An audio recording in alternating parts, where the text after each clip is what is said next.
Barrett, where do you think this defense is 3 games into the season with some of the most important games coming up the next few weeks? I'm proud of us so far. You know, of course, there's been a lot of adversity, a lot of good, a lot of bad, but you know, we're 3 games in. I'm proud of the way that we've improved every week. We still have a long way to go, of course, but you know, we're just looking forward to the next game, which is Wake Forest, and we're just focused on them. So, but I think we've done great so far for 3 games, and we're striving to get better. Obviously, Coach Sweeney was a little miffed at you guys after Furman, but it seemed like you responded to the challenge and played a lot tighter last week against Louisiana Tech. Yeah, he did. He got on us last weekend, so we knew that we had to step up. We have to step up every single week, regardless of who the opponent is. So, you know, he challenges us every single week, and we just have to, you know, step up to it and just know that, you know, if we play with it, we know how to play, then we're gonna be dominant, we're gonna be relentless and fast. So, you know, we're up for the challenge every single week. Have you had the chance to look at Wake Forest film yet? And if so, how would you assess their performance so far, and also going up against a quarterback like Sam Hartman? Yeah, I have looked at Wake Forest. You know, it's Wake Forest. They're a good team, well coached. They have a lot of dudes on offense, a lot of dudes on the whole team. Especially going against Sam Hartman, he's one of the premier quarterbacks in college football. So you know, we're gonna have to be on our P's and Q's this week, as we should be every week. But especially facing an opponent like this with a quarterback such as Sam Hartman, we're gonna have to be on our A game. So I think we're ready for the challenge, and we're gonna show it this Saturday. Barrett, what can you guys do to help Ryan Brzee right now? You know, the situation that he's in, there's not really much you can do, but we're doing all we can. Of course, we're sending him all the texts and stuff, but like, you know, that's not really gonna do anything in this situation. But you know, we're just being brothers to him. We're being the family that, you know, he came here for. You know, you come to Clemson because it's a family environment. So you know, we're leaning on him. He's leaning on us heavily. So we're just trying to be the best brothers and best family that we can. So we're emphasizing that we have his back through everything, especially through a hard time such as this. But you know, that the whole family, that we have their back. I guess it's a different position group, but it's a classmate, Peyton Page. I came here, he said he was around 400 pounds. How different does he look from what you remember the first time you met him to now? Yeah, I tell Peyton, not every day, but I tell him he looks skinny. And you know, when I first saw him, like, of course I came in the summer last year, he's a whole different man.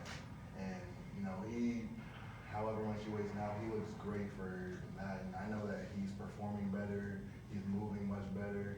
So you know, it's night and day the way that he came in and the way that, you know, you see him now. So I'm proud of Peyton, the way that he's cleaned up his eating, his diet.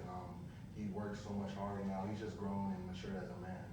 I think I forget if it was left or right, but he's talking about like the salad bars in one direction and all the good stuff's in the other. And then You gotta stay towards the salad bar.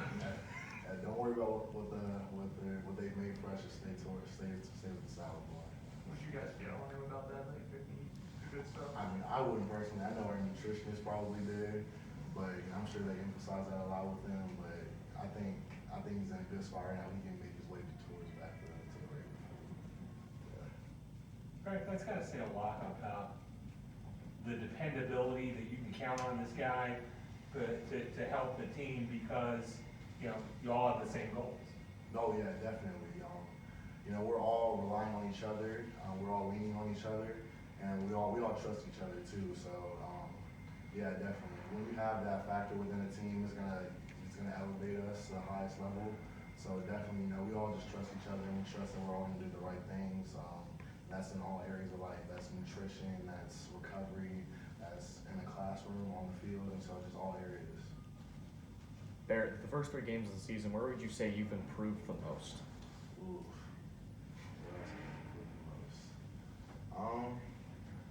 I wouldn't say a specific part of my game, but I would say my leadership. I think I'm stepping up a lot as a leader, and that's what they wanted out of me, so I think I'm really stepping into that role. But yeah, I would just say as a leader, I'm being more vocal, leading by example on and off the field, but definitely as a leader, for sure. Can you take me through the highs and the lows of that kick block? And then you have the ball, it's gone. Yeah, so Peyton got a great block. I'm very mad about that play. I thought once the ball just kind of landed in my hand. So I thought, okay, no one's gonna know that I have the ball, so I'm just gonna walk into the end zone, like 60, 70 yards away. But, I made a couple moves and I got hit and I just fumbled. I was like, oh, I'm like, dang. But I really thought it was gonna just be an easy touchdown for me. I thought nobody knew I had the ball. So I'm really mad about that. I gotta get some payback. So I'll be getting the end zone before the year ends, so for sure. But yeah, I'm pretty mad about that play. Anything on Zoom for Barrett? Anything else in here? All right, thank you, Barrett. Thank you, Barrett.